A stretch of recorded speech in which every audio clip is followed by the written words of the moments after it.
Welcome to our channel. Today we how to disable payment due reminders in Citi. Easy tutorial step by step clearly. To disable payment due reminders in Citi, begin by opening the Citi mobile app on your device. Next, log into your account using your credentials. Once you're logged in, navigate to the account menu. Look for the Settings or Preferences option in the menu. Tap on Notifications or Alerts within the settings. Locate the option for Payment Due Reminders. Toggle the switch to turn off Payment Due Reminders. Confirm your selection if prompted. You should now see a notification confirming that payment reminders are disabled. To ensure the changes take effect, log out and then log back into your account. That's it. You've successfully disabled payment due reminders in Citi.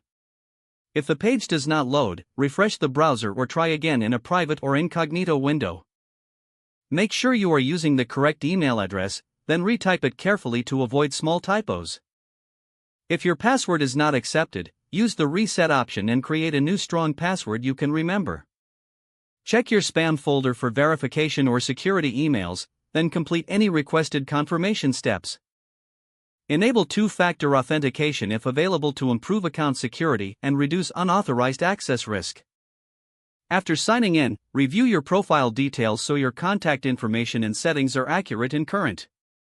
If you see an error message, note it down and try again after restarting your device and internet connection. Log out when you finish, especially on shared devices, to keep your account and payment information secure. If the page does not load, refresh the browser or try again in a private or incognito window. Make sure you are using the correct email address, then retype it carefully to avoid small typos. If your password is not accepted, use the reset option and create a new strong password you can remember. Check your spam folder for verification or security emails, then complete any requested confirmation steps. Enable two-factor authentication if available to improve account security and reduce unauthorized access risk. After signing in, review your profile details. If you see an error message, note it down and try again after restarting your device and internet connection. Log out when you finish, especially on shared devices. Don't forget to like this video and subscribe to our channel for more step-by-step tech guides.